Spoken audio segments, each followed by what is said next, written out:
It's time for the Ron and Brian podcast. Get ready to fill your ears with the latest news, politics, current events, and whatever else we feel like talking about this week. And now, your hosts, Ron and Brian. All right, good evening, everybody. It's Sunday night. It's 8 o'clock Eastern Standard Time, as we like to say here on the East Coast, on the coastal elite part of the country. And we are here for episode 353 of the Ron and Brian podcast, a monumental day, Mother's Day here in the States. We would be remiss if we did not wish all of the moms out there, human, animal, whatever, happy Mother's Day. And for the fathers that ended up being moms and dads, let's not forget to throw a little shout out to them as well. Brian, how are you tonight, my friend? You know, after an intro like that, I'm just feeling blessed that I get to do a podcast with you. It is another week right off the bat, 1 minute into the show. I'm already being attacked. That's right. I did go for a walk yesterday and today, went for an hour-long walk out in the sun. No sunscreen. Why? I'm trying to get a base before the real summer kicks in. Why? Because this is going to be the summer of Brian. I am getting a tan this year. I will be out in the sun, no shirt on, little skin being shown. It's going to be amazing this summer. Catch me by the pool, just like that girl on Dr. Phil said. Catch me by the pool. Ron, what's going on with you? It is Sunday night. We have a great show lined up. Are you as excited as I am? I possibly could be more excited than you are. Whatever level of excitement you have, I probably have 2% higher level of excitement, probably because I've got this 51% championship belt back here, and you are sitting there in your 49%ness, wallowing in it, if you will. But in the meantime, Brian, it's a great episode we have coming up, some exciting things coming up down the path. But let's start off, as we always do, with Drink of the Week. Drink of the Week. Na zdrowie. Salud. Drink of the Week. Sláinte. Drink of the week. Drink of the week. Drink of the week. Brian, dare I ask, what are you drinking this week? Oh, this week, Ron, one of the things I've always respected about you is that every week you come in with a brand new beer. You never repeat a beer. I respect that about you, but not all of us can be you. Every now and then, I like to dig. I like to go backwards, and I like to take a look at beers that I have previously enjoyed on the show and then bring them back so we don't forget about some of the classics. This week, I bring back, what do we call this? A redo. This is Jelly King, if you remember from our good friends over at Bellwoods Brewery. This is a dry hop sour ale with chili, lime, and salt. It's a spicy margarita beer. Showcasing, hold on, let me pick this up so you can see just that beautiful color. I was such a fan of this. Have this, I believe, back around February. Matt, if you can confirm the date. This showcasing the aromatic benefits of a generous dry hop, harnessing the prowess of lactose acidity, and coming to a can in this room that was emptied into this glass, this fermented embodiment of immediate gratification. 5.6 ABV. Beer Advocate gives it an outstanding score of 92. This combines bright and juicy hop aromatics with a refreshingly tart base, and Jelly King is bursting with notes of fuzzy peach, tangerine, and grapefruit. Once again, this is Jelly King from Bellwoods Brewery. All right. Much like our country, Brian going backwards this week with his drink of the week. I think you still, I mean, if I remember, you loved it previously. That look makes it seem like you still love it. I still love it. This was a great beer. Ooh, I love it. Tart, yet there's it's got a nice fruitiness to it. Oh, and you do get that. You get that little spiciness and the as an aftertaste. I do. Look, people, get this beer if you can. Support this brewery. Ron, what are you drinking? This week, going back to the good friends at Treehouse Brewing. This is their Bach beer. They call Ooh. it King of the Mountain. It's their take on a classic German-style Bach. Its mild, upfront malt notes are accompanied by a soft carbonation and slight hints of earthier notes, including pine, resin, and tobacco. Dark cherry and semi-sweet caramel notes complement this bouquet with additional character reminiscent of Concord grape and grapefruit, clocking in at 5.5%. Look at that amber hue, Brian. Ooh. That is beautiful right there. So let's have a little sip. Mm. It almost looks like a root beer. Oh, good. Ooh. Fuck me, that's good. Hold on one second. Hold That's on. how good it is. I cursed. Ron is taking a second sip, which is not that uncommon, but for him to scream a vulgarity. Smooth, Yep. delicious. Mhm. Even though it's a Bach, somewhat crushable. I could see Really? sitting on the back deck, cooking on the Blackstone Grill, having a couple of these while I enjoy my suburban life. That's how good it is, Brian. I hope we're going to move on to beef of the week because I need an update on the saga that has been dragging down your existence for the past month plus. Ron, All right. what's bothering you this week?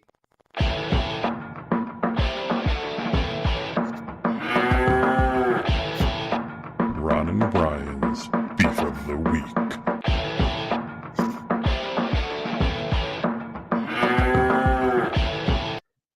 Well, Brian, before we get to your beef of the week, I'm happy to announce Of course. that the Blackstone Grill has been delivered, and it is in the backyard. I have been preparing food on it, and we are good to go. But as far as my actual beef of the week, I'll tell you my beef of the week, Brian.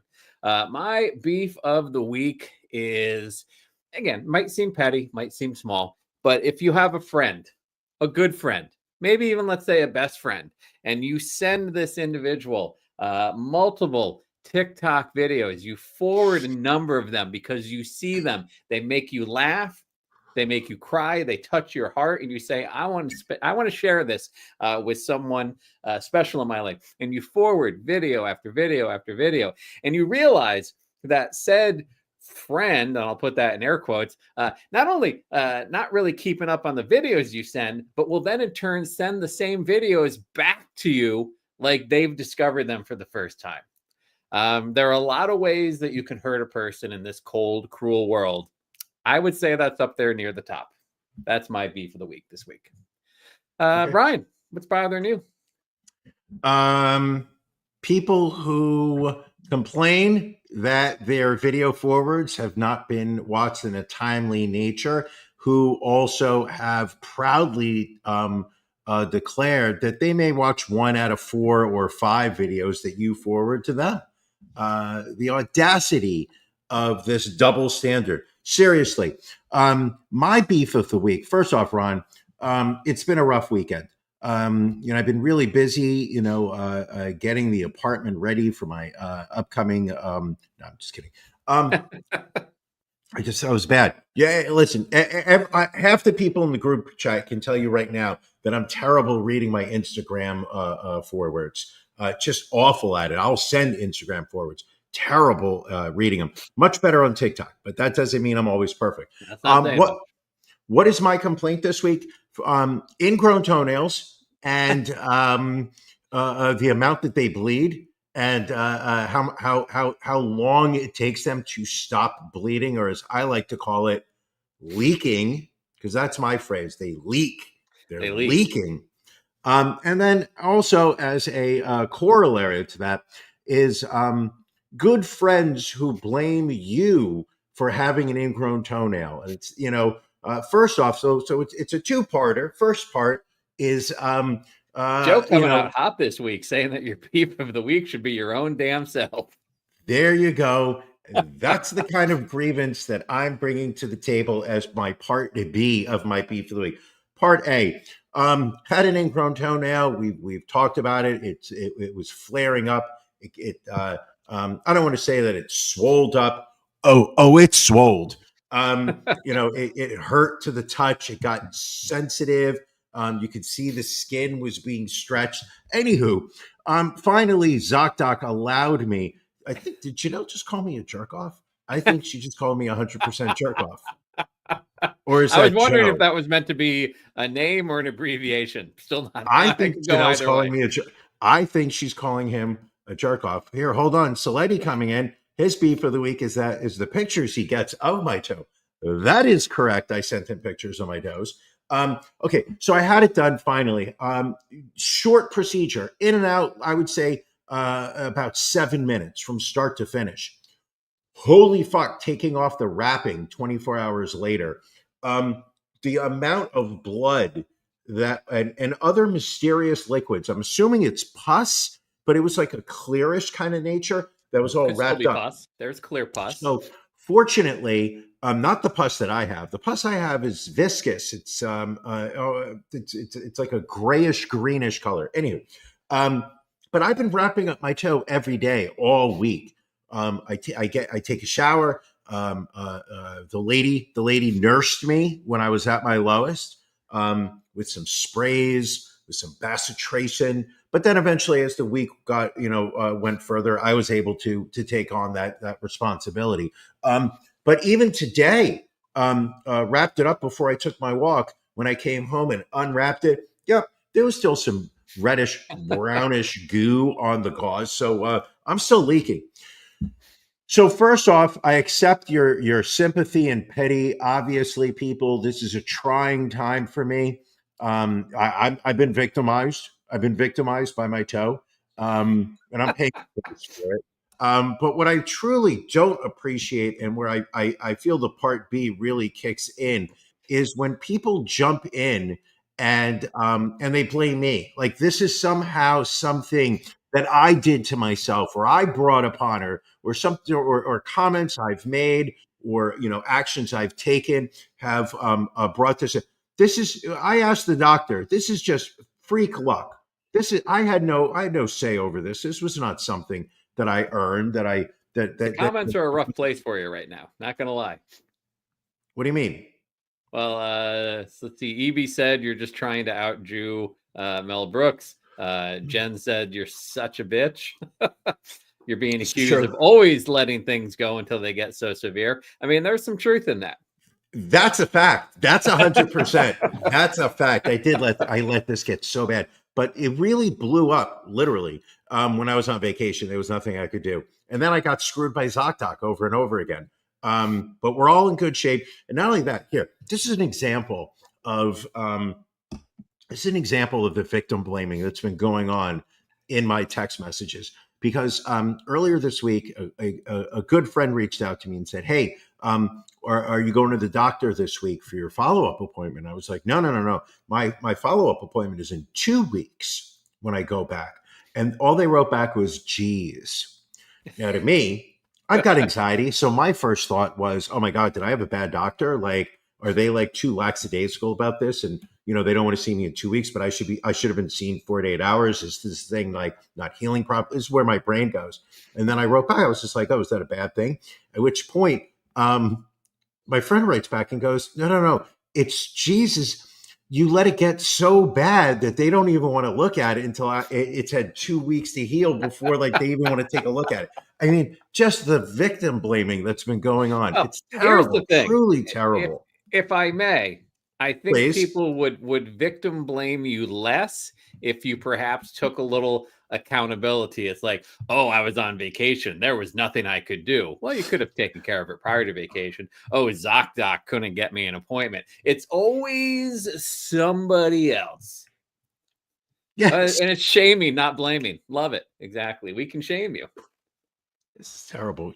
As Jill said, Brian's toe could have been falling off. He would still hold off on seeing a doctor. Like, I am somewhat surprised it didn't get to the point where you had your big toe in a Tupperware container filled with ice and brought it on the podcast. Hadn't even gone to like critical care, just being like, hey guys, my toe's on ice. What do I do now? And then blaming us if we didn't have an answer for you.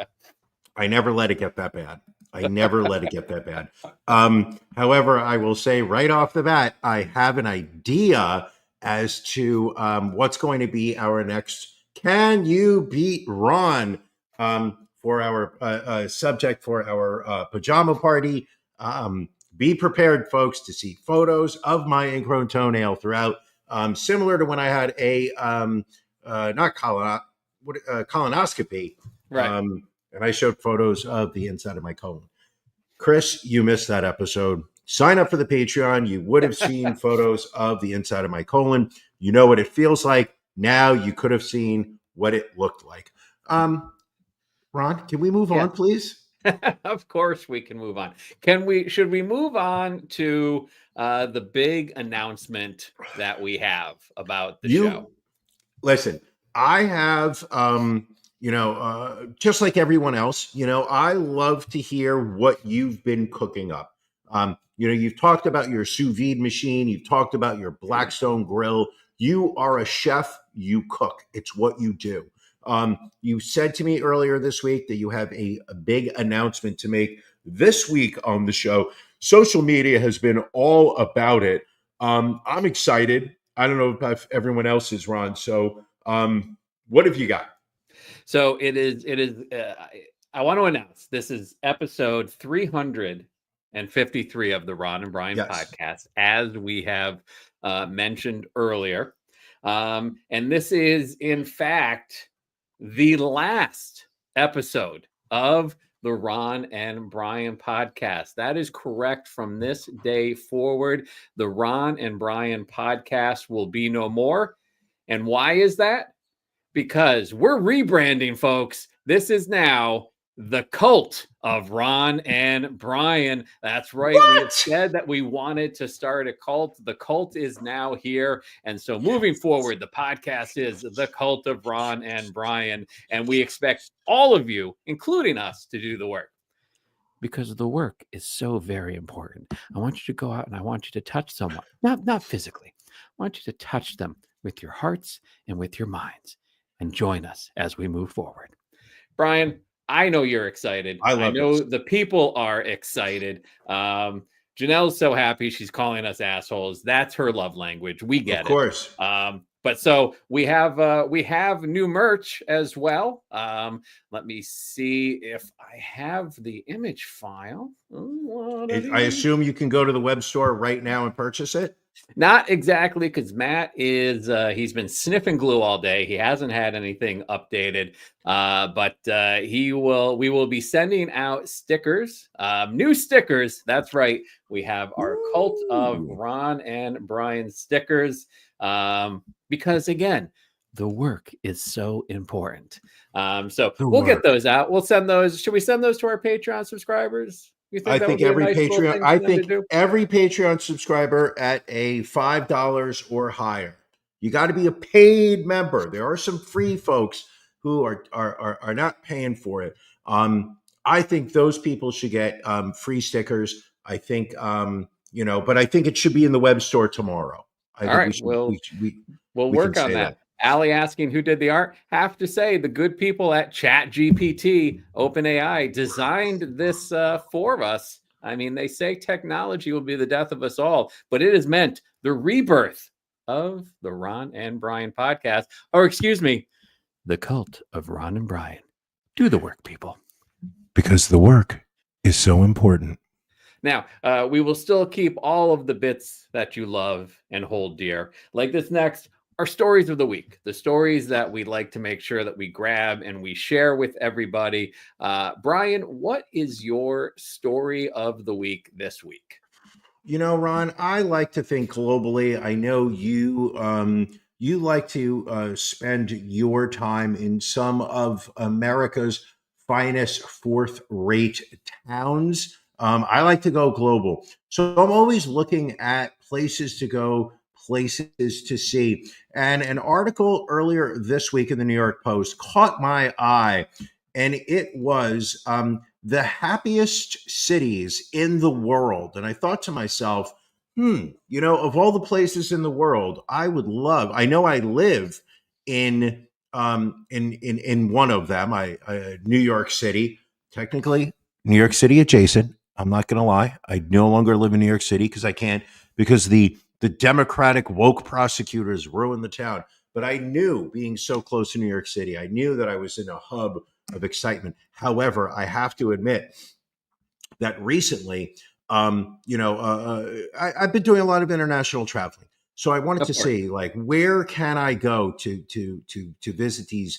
And what was the number one happiest city in the world, according to the good folks over at Happy City Index, according to the Institute for the Quality of Life? Ron, do you have any guess? Was it Barcelona?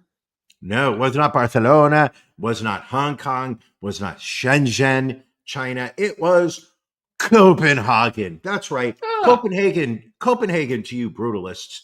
People like myself who've spent time there. Copenhagen was viewed as one of the happiest cities in the world. While happiness is hard to quantify, the organization strove to encompass everyone by utilizing 82 different joy indicators, including access to public services, education, environmental protection, and inclusive policies. That's right. Copenhagen was number one, scoring over 1,000 points. They said that it scores high in education, innovation, transparency, and governance, sustainability, and access to healthcare. Other cities top in the top 10: Singapore, Zurich. Have you ever been to Zurich? I can't say that I have. Didn't think so. Also, Antwerp, New York City did snag the top spot in the U.S. And ranked 17th overall. Unfortunately, I looked on the list, Ron. Philadelphia didn't make it anywhere near the top.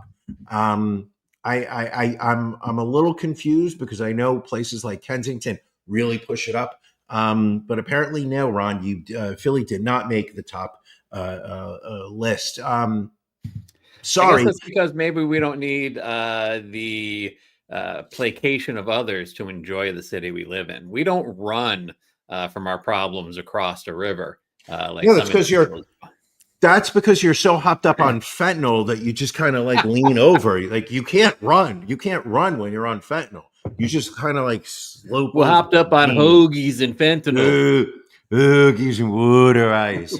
Because when you're running a cult of Ron and Brian, you've got to be eating some hoagies and some cheesesteaks. Hurts. That's fine. Sorry, Ron. What are you bringing to the table, article-wise? So you know that we love a good internet challenge when we see it. We do. This is a new one that's out, Brian. Are you familiar, Brian, with the Kool-Aid Man challenge? That's where you make Kool-Aid and you try to super saturate the water with sugar. Not exactly. That makes a delicious batch of Kool-Aid. But the Kool-Aid Man challenge is going around with teenagers right now. And apparently it involves barreling full force through somebody's fence, much like the Kool-Aid Man used to do in the commercials when it would bust through a wall or something. This is apparently an epidemic out on Staten Island. It's become an almost weekly event there. Residents wake up to discover pieces of their vinyl fence scattered on the ground or dinged and dented beyond repair. I'm not sure why, but fun or not, Brian, you're kind of an expert on these internet challenges. What's your thoughts on this? Kids being kids or just kind of stupid? No, it sounds very stupid. It sounds like something that we would have done when we were in Queens, when you're a child and you don't care about other people's personal property. Fair enough. So you were saying prosecute the children to the fullest extent of the law? You know me, I love prosecuting children. It kind of gets me off. So yeah, I would say absolutely. Why wouldn't you? So we'll keep an eye on that. Apparently, police in Staten Island are on the lookout for the juveniles involved. But apparently this is like 5 or 6 fences. I wonder, why do you feel it only seems to be Staten Island at this moment? Because I looked around, does not appear to be happening in a lot of other areas. Staten Island's fucking gross. It's a terrible place to be. Just awful. There you go. Joe hit it. Trash behavior from a trash borough. Absolutely. It's exactly, I couldn't have said it better. So let's get to the rest of our news this week. Interesting week with from Donald Trump between him saying he wasn't really sure if it was his job to uphold the Constitution, wanting to reopen Alcatraz. What else was there this week? Oh my God. There was so there's Alcatraz. So the idea is that he wants to reopen a prison that was shut down almost 70 years ago, has become a tourist attraction. That's a good use of government money, apparently. What was the other stories that came out earlier today? He announced that he is going to be accepting a $400 million plane from the government of Qatar, or Qatar, as they, depending on which hemisphere you are saying. Somehow government employees are not supposed to be accepting gifts, but apparently if you're president, you can accept audacious gifts. But apparently the beautiful thing with him is that he says he's going to keep this. He's like, Yes. this isn't a property of the American people. This is a personal gift to him. So he'll be keeping that. So I feel so much better right off the bat. There were other Billy stories. pointed out apparently Mattel is a nation.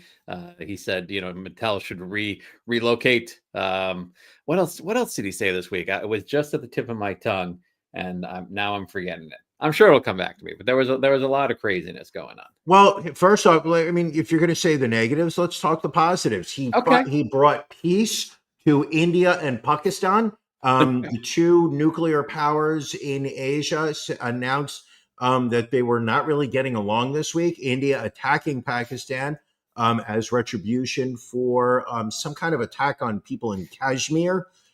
I don't understand that region. I'm an American product of the New York City Board of Ed, so I don't fully understand what Kashmir is, other than a nice sweater that keeps me warm in the winter. But so apparently India attacks Pakistan, Pakistan attacks India, and then Trump announces, people, this has got to stop. I demand a ceasefire. And now the two countries are now have now stopped all military aggression against each other. Not only that, he also will be announcing, I believe today going into tomorrow will be further announcements, is that we finally have a new trade deal with China that will cause these terrible tariffs that were unavoidable to be lowered. So, Trump really doing the work. And the work, Brian, it's so important. Oh, I remember what the other thing was. He wants to place a 100% tariff on movies that aren't filmed in this country. Yes. And no one's exactly sure how that would work. No one has any idea how the government would manage to number one, how you would put a value to the actual film itself, sure, and then apply a tariff to it. Well, how do you tariff a artwork? Like, I understand there's a physical good that comes into the country. I don't understand tariff. I don't know that he understands tariffs. Yeah, well, clearly, and he doesn't need to. All he needs No. to do is say he supports tariff, and his people support him. They get worked up. They do get worked up. Yeah, it's pretty scary. Let's be brutally honest. Anything else, or are we gonna we try not to cover Trump too much, but let's move on.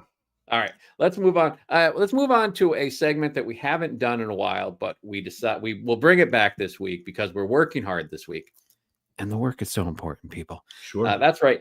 It's time for Fuck Around and Find Out. We do. I mean, it may make us small people, but we do kind of enjoy people who fuck around and then find out, people who suffer based on the consequences of their own decisions and actions. Would you agree with that, Brian? Sure. It's one of my favorite bits that we do. I understand. Mine as well. So let's start off with a couple here. Let's bring their photo up on the screen. So this is Argentine-American couple Martin Verde and Deborah Ray. They both voted for Donald Trump in the 2024 election. And now they say they feel betrayed by the president after their son was detained in Georgia. Their son, Augustine Gentil, 31, a green card holder, was sent to Stewart Detention Center in South Georgia with roughly 1,700 detainees. The center is the country's second largest immigrant jail. Apparently, Gentle, the father of two, was stopped by officials in February after returning from a trip abroad and landing at LAX. DHS officials confiscated his green card and Argentine passport and directed him to a Custom and Border Protection office in Raleigh, North Carolina, where he lives. From there, he was detained, sent to a local county jail, and then transferred to Stewart Detention Center. Apparently, the reason for this is he was convicted in 2020 of infliction of injury and sentenced to 3 years probation. The case was closed in 2023, but apparently still good enough to potentially get him deported. Yeah. And is that his mother or wife? Who's the these are his parents. Those are the believe. parents. Those are the, because I assume that was him on the left. Yes. It's a tragic situation. But do you feel bad for? I mean, I feel bad for the guy. I guess I feel less bad for the parents. I believe that when you're unlike my toe, when you take actions that bring upon your own misery, I have no sympathy for you when you turn around to try to generate it. No, I don't feel bad for the parents at all. All right. Moving on, still sticking with our fuck around and find out. It's been quite a season for the Pittsburgh Pirates. They had that guy that flipped over out of the stands and hurt himself severely. I think we might get to that story later in the show. But there was also an altercation between a staff member and a fan in which the Pirates game day employee took off his belt and started whipping a fan with it. I think we have some video thanks to the good people on Twitter. And there's a punch. There's a left. Yep. There's a punch. When does the belt come off? I don't know if they capture it in the video, but this guy is like, sir. And he gets now spit he on. Spits on it. Now he spits on. The fan spits on the guy, and that's when the guy's like, "All right, now I'm going to whip your ass like your mama should have years ago." Now keep in mind, this guy's at work. Can you imagine at work it require? I'm actually concerned about the severe thunderstorm watch effective until 9 p.m. I mean, I hope the people in Allegheny and Beaver and Butler and Greene and Lawrence and Mercer and Venango. I mean, first off, you would never think that like there's such violence going on in Three Rivers Stadium. I mean, this is more hitting than is going on in the actual on the field itself. Pittsburgh is woeful. This is woeful. Pittsburgh lost this game 4-0. They couldn't. This guy takes off his belt and starts to beat the shit out of a paying customer, and the Pirates can't rally behind this guy. You would imagine that he would. You know what? I would put this guy in the dugout so that every time a player strikes out, they have to fear that they're going to catch some hands. Now, the one thing I will say about this employee, either the fan has like a rock solid chin, or this guy really doesn't punch, because he connects with like 3 or 4 solid punches to the guy's face.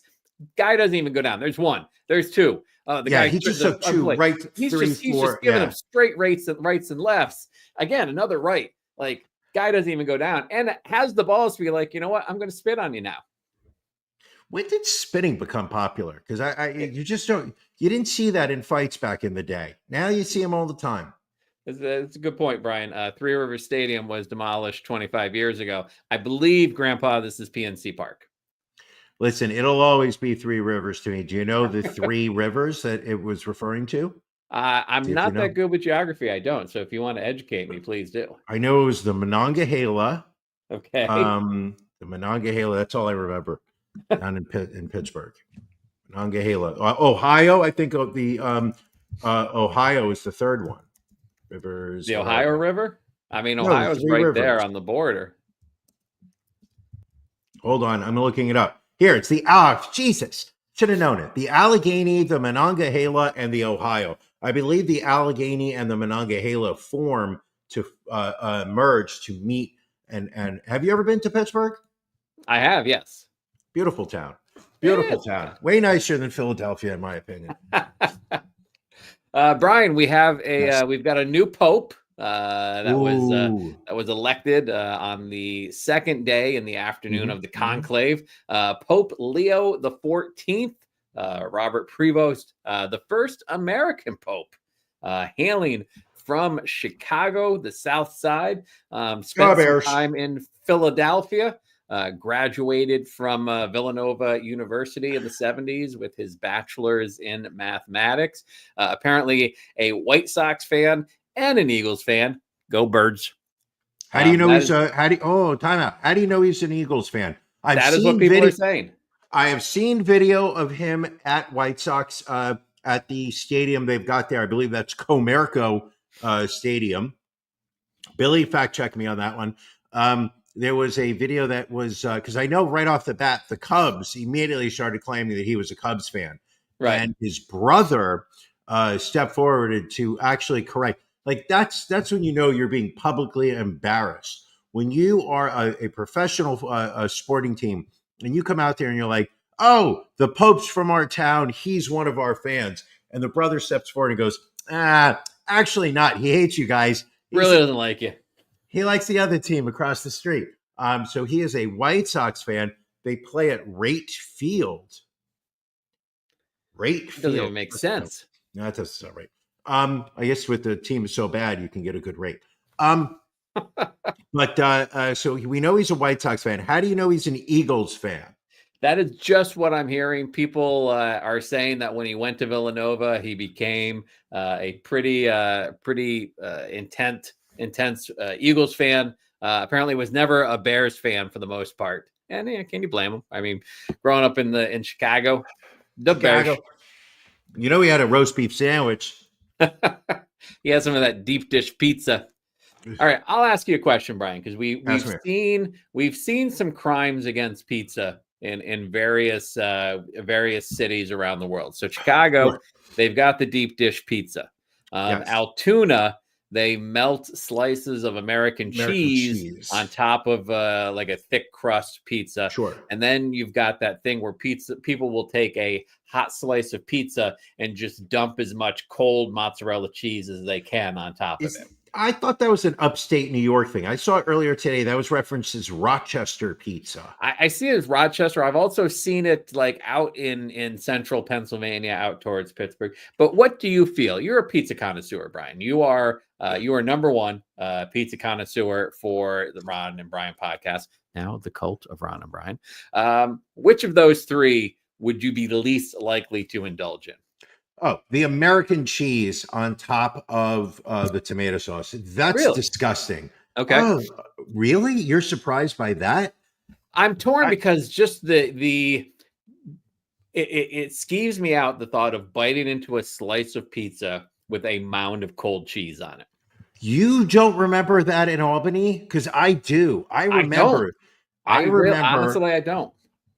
I forgot the name of it, but it was on Madison Avenue, not far from my apartment when I lived on Madison. There was a pizzeria on, and what you would do is you'd get a slice and ask for extra cheese, and they would just take the slice out of the oven and then just put extra cheese on it cold, that you would then get it, and as you were eating it, it would warm up the deeper you got into the pie. At the age of 20, I thought that shit was delicious. Now I would be disgusted by it, but I will say I have fond memories of that. Also, and here's something, blue cheese dressing on a slice of pizza was something that I was introduced to in college. That I thought was delicious. Would give me such heartburn nowadays. The heartburn the following morning. I will also say this. I think I may have overstayed my welcome on deep dish pizza. I remember being a fan of Pizzeria Uno, which I know you're going to sit there and go, oh, that's not real deep dish pizza. When you're in New York City and you're in Albany, that's as close as you're going to get. The couple times in the last few years I've been exposed to it, I walk in having an eagerness for it. It does not, I don't find it as enjoyable. Yeah. But what I will absolutely enjoy is an upside down Sicilian, where it's the dough, it's the cheese, and then they put the sauce on top. And a good upside down, oh, that's delicious. I'll give So you. I'll give you that yeah, much. I do like the melted cheese underneath the sauce. Yeah, see, Janelle says it's harsh. It's harsh. I wouldn't. I can't imagine it would be good right now. A guy I used to work with, he grew up in Chicago. Used to get like the frozen deep dish pies shipped to him a few times a year, and he'd bring one in and he'd cook it up. And I just remember getting handed a slice of it on a plate, and it must, a regular slice was like 8 pounds, and then it was just like you took a bite and you're like, this is already too much food, already too much.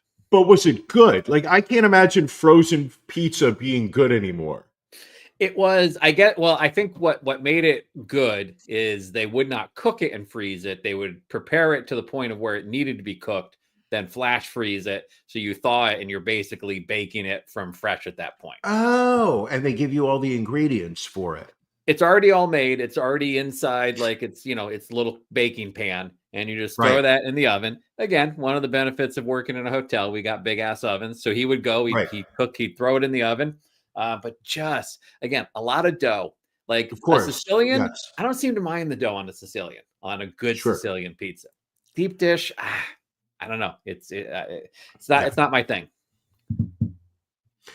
The other thing, and Billy, I know Billy's is getting ready to defend New Jersey bar pizza, but it's a very thin crust. It's almost like you're eating pizza on matzah. And, it's not very filling, which I think it just kind of goes with a couple beers or something. But when I think I'd rather have a Wawa pizza than a New Jersey bar pizza. I'm going to argue there's probably some very good Jersey bar pizzas. I haven't, I don't spend a lot of time in Jersey bars because I don't put the work in. But it is important that I stay open-minded to things. Ron, can I ask you a question? I'm afraid, but yes, go for it. No, don't be afraid. Don't be afraid. Right. So we've rebranded the show, The Cult of Ron and Brian. Sure. Are we going to be getting new mugs, new glasses? Are we doing a new intro? I as 51% owner, what are you? What have you got lined up? There are a lot of things in the works. I think the challenge is we need to wait until tomorrow, see what these new tariffs are. Sure. We outsource a lot of our work to other countries. So obviously, if that price is going to go up, that may hurt things. And with the recent stock market performance, the RBP Merch LLC bank account has taken a little bit of a hit. But I would think, the stickers we got, I would have to say, mugs, hats, those are down the line. As far as a new intro and outro, the sky's the limit, Brian. And I would encourage you to do as much work as you can. Because of all of us, Brian, I think your work is so very important. So important, very important. Now, I'm also assuming that every week we will have some type of bit where you will be advising us on how to live our life. I think it just, I feel I bring a lot of life experience to the table. I think there'll be a lot of Blackstone tips that I'll be sharing, a lot of pizza oven tips I'll be sharing, pool maintenance, deck care, very, very commonplace things that I think will reach and touch the common man out there. Okay. Very good. Very good. All right, let's keep plowing through with these stories, Brian. A missing Wisconsin woman was found alive more than 60 years after vanishing. And it was found that she was happily living a new life with a new husband all along. Here is a photo of the missing poster for Audrey Backberg. She's now 82 years old. She spent 6 decades living under a new identity after running away from the Reedsburg home she shared with her 2 kids and allegedly abusive husband in 1962. A detective by the name of Isaac Hansen had reopened her cold case missing persons file and he ended up finding her earlier this year, spoke to her, found out that, she was fine. It was a decision she had made, and he has not disclosed her location because she asked him not to, but apparently does not want to be in contact with her kids at all, one of whom passed away in 2006, but her other child is still alive. Her husband has also passed away, but yeah, she just pieced out. Wow. That is, first off, the fact that they would find her alive is amazing, because you would imagine she would have kind of moved on in life. The 60s, I think, were a great time to just go and start a new life. Like now, you couldn't do that. You couldn't start a new life with, computer databases and facial recognition software and everything else. Man, the 60s were a simpler time. You could just, weren't they? You could just abandon your husband and children and just go and start an entirely different life. Well, the thing is, you could go like 3 towns over and nobody would know. I mean, there was no digital footprint that was tracking you. That's the part that I think was so, you literally could just, go 4 towns over. Right. No, you never bump into each other. Nobody was going to bump into you. Just interesting, got married at 15, and by age 20 had 2 kids. So again, 60s, not a great time, but a better time as far as being able to disappear from sight. Yeah, that's a little weird. So Allie calling us out for not hiring artists and using sweatshops for merch. I feel the cult is a bit scammy. That is, we read Cults for Dummies, and that's pretty much the first third of the book is, manipulating and abusing others for your own gain. And we're kind of leaning into that now. I think it's always been kind of hidden below the surface, but now I think we're just being very open and honest about it. And I think it's a step forward for us. And I think that is part of some of the lessons of the cult of Ron and Brian is, to take ownership of your actions. Stop living in a world of denial where you feel that you need to, live up to other people's standards and their approval based on, actions and steps you take, rather than having the confidence to, defend your actions and not require the approval of others. And again, that's this part is of coming doing from the work. a man who just earlier did not take responsibility for his own actions. So I think the hypocrisy is a perfect platform for our cult. Oh, I'm sorry. Was that hurtful? It's a little hurtful. A little hurtful, Ron. A little hurtful. Ooh, do we get to come up with like cult names for ourselves? Oh, I want to be like Swahami or something. Yeah. I'm going to dress only in orange and red. Ooh. Oh man, I wanted orange and red. All right, you can have orange and red. No. I think that's the official color. Look at the color scheme you chose. Look what we're wearing there. That is an orange brownish. We need to identify exactly what color that is. We need to get some. I feel like some necklaces, some like wooden beaded necklaces. Yes. We need a 501c3. I think that's a tax exempt status, right? So people can donate money. We need to do this a lot. This is, it makes you have to just really sit and think about who we are and what we're doing on this earth. Oh my God, fucking Billy nails it. Brian, your cult name is Whitey McBusto. Oh, that's outstanding. That is absolutely outstanding. If only he understood, because like previous to getting the thing, I could like apply pressure on the top and side of the toe, and the pus would just come oozing out of like a little area. Oh, is that disgusting?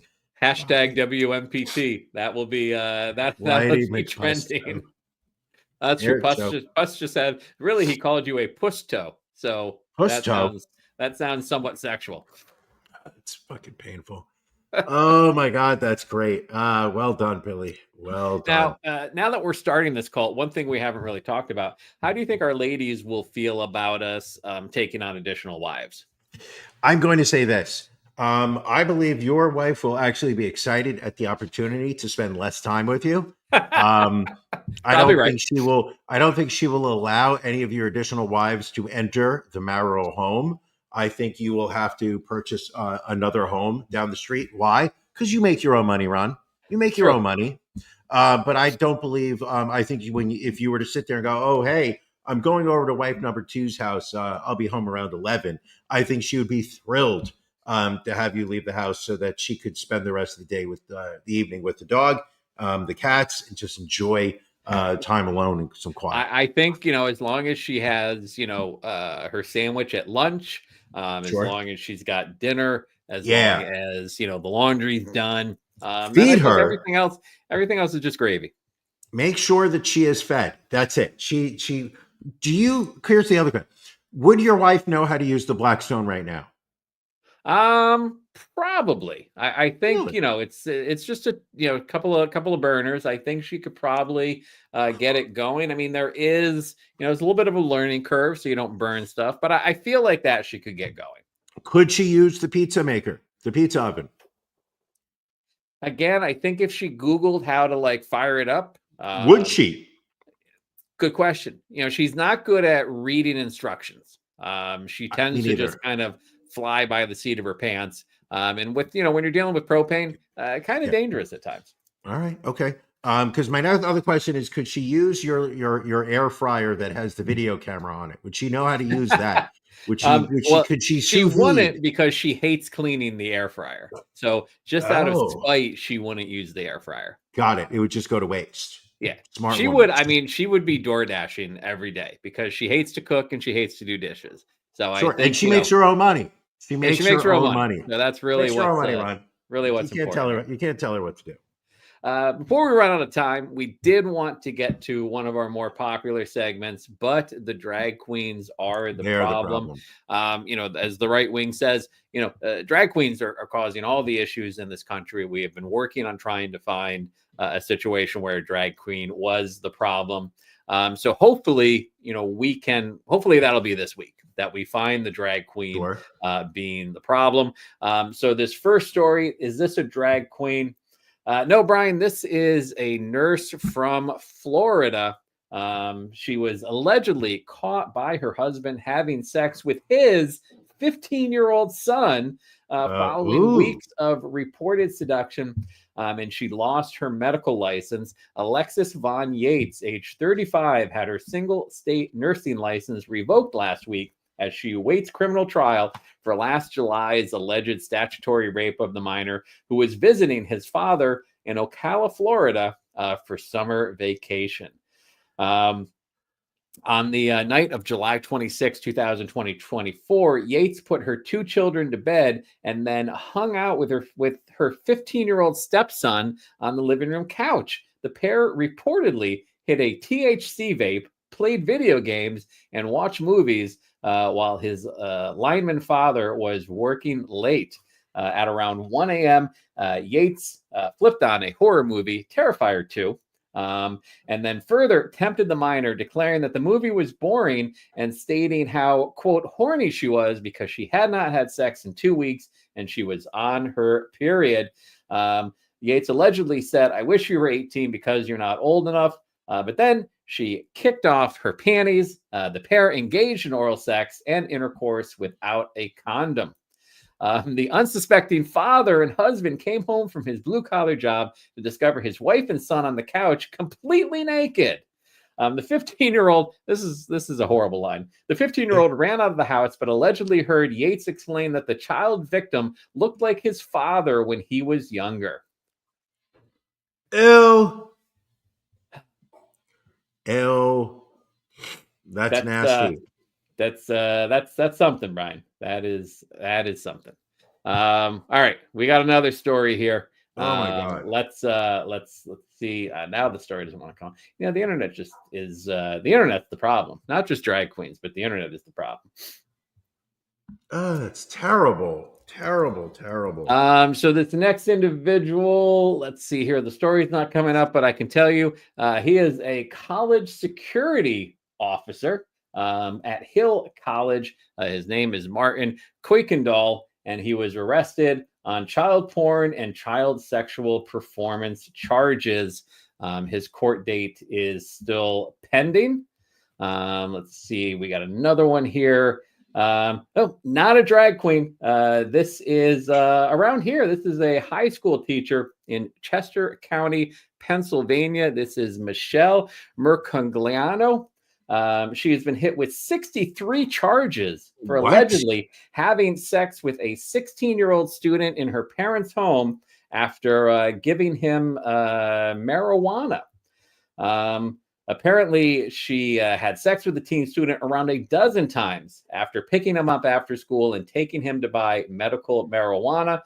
Police wrote in a complaint, quote, after traveling to the marijuana dispensary, Mercogliano and the teen would smoke marijuana together and have sex, usually in a bedroom at her parents' residence. At least since she was using a bedroom, I mean, she had some sense, right? I mean, not a couch, in front of her husband. I mean, that's not okay. That's just considerate, I guess. High school teachers, man. All right, what's this next one here? You know what the worst part is, Ron? And this What's is where is that as a man, and I'm assuming I'm going to get some heat in the comments here. As a man, it is natural to think, if I had these teachers when I was a kid, I'd be getting laid, I'd be one of these kids. Truth is, no, you wouldn't. You wouldn't have been one of those kids. You definitely wouldn't have. No, that's not happening. All right, this next one, doesn't say her job, but this is a 20-year-old woman who has been accused of having sex with an underage boy she met at a funeral. Isla Gonzalez Salinas was arrested on 7 counts of lewd or lascivious battery of a victim after she allegedly engaged in sexual activity on multiple occasions with a boy aged between 12 and 16. The boy's exact age was redacted in the police report. Salinas from Florida is accused of messaging the boy on social media after meeting him at a service last November. The messaging led to the pair meeting up and having sexual contact in December, and then an investigation opened in January. During the investigation, they found exchanged text messages between the pair that discussed trying to get their story straight. The boy allegedly agreed to say he was the one who initially instigated sexual conduct. She was arrested, booked into the Palm Beach County Jail, and then posted bond. Not okay. Not okay. No. This is not okay, Ron. I'm not all right with this. Let's see if this next one is nope. This is it's a Texas college professor and a self-described social justice advocate. This is Zaid Mashur Haddad, a professor at the University of Texas at San Antonio. He has been arrested for allegedly streaming child pornography and even had one of the videos playing on his TV when feds raided his home. He is accused of accessing more than 180 child porn videos that he streamed from his computer to a TV mounted on his bedroom wall. Oh, boy. One of the videos that allegedly depicted child pornography was displayed on his TV as the FBI executed a search warrant on his apartment. Jesus. First off, what's the deal with the hair? I'm sorry. I didn't hear most of that because he buzzes his hair on the sides to match the length of his beard, but then he's got like it's almost like a mohawk. And people, if you're listening to the audio version, this is why you got to watch the video on YouTube. You're missing the visuals here. It's like he's got it combed up. It looks like. You know what he didn't do? He didn't do the work on his hair, Brian. Didn't do the work. Did not do the work. Ron, because the work is so yes. important. Work is so important.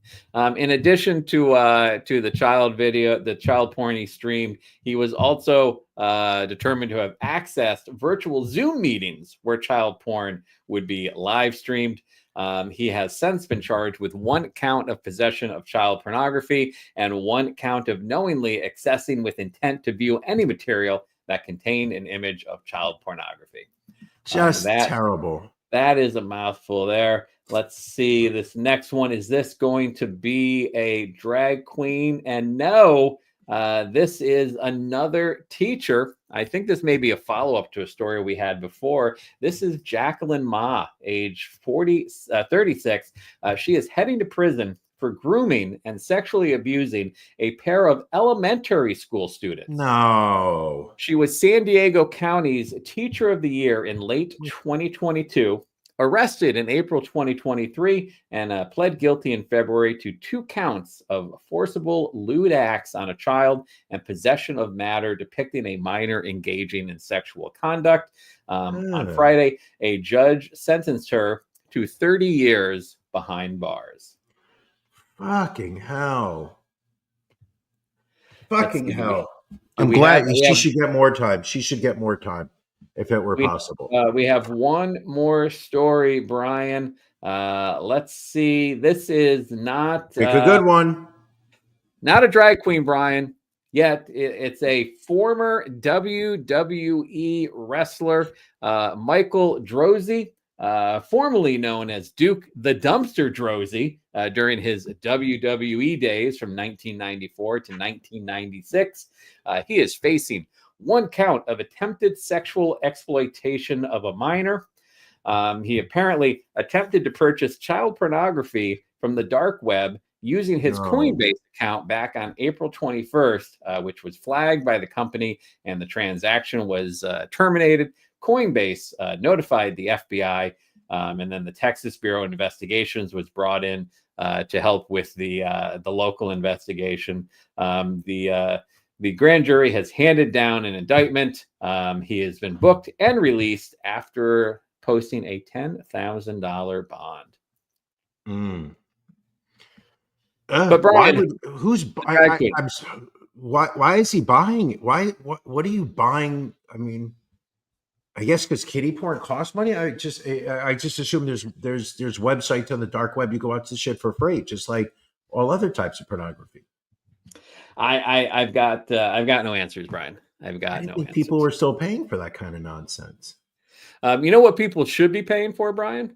Our Patreon.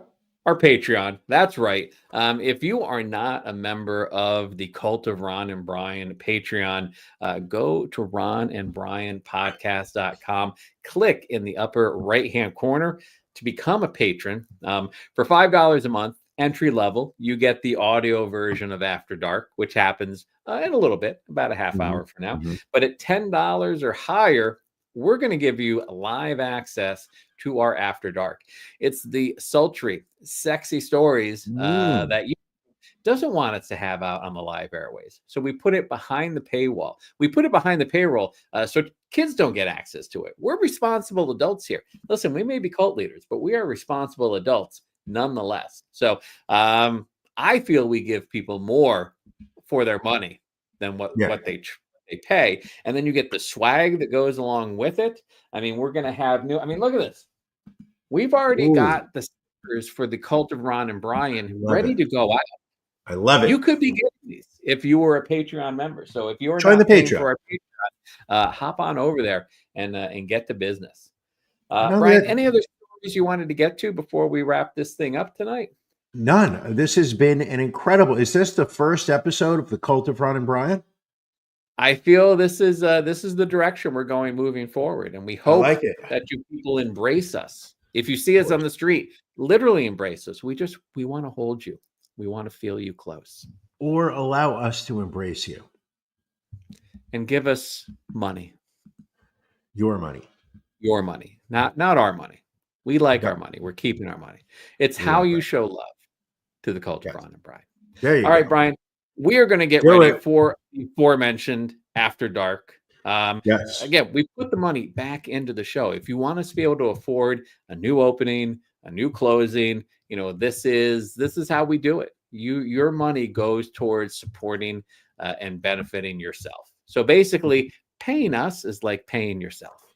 Yeah, the reward you will get, the return on investment, to use a pro forma term, is infinite. If I can just get up in everybody's ear right now, the rewards, they will follow you wherever you go. It will make your life so much more enriched. It will make your life so much better, and it will really bring everything full circle. Thank you, Maharishi Ron. We'll test that out. We'll test that out. All right, everybody. Thank you for joining us this week. Patreon folks, we will see you in about 25 minutes. Everybody else, we will catch you next week. Thank you for joining us on the Ron and Brian podcast. We're live each week on YouTube, Facebook, and Twitch. You can find prior episodes, links to our social media, and everything else Ron and Brian at ronandbrianpodcast.com. See you again next week.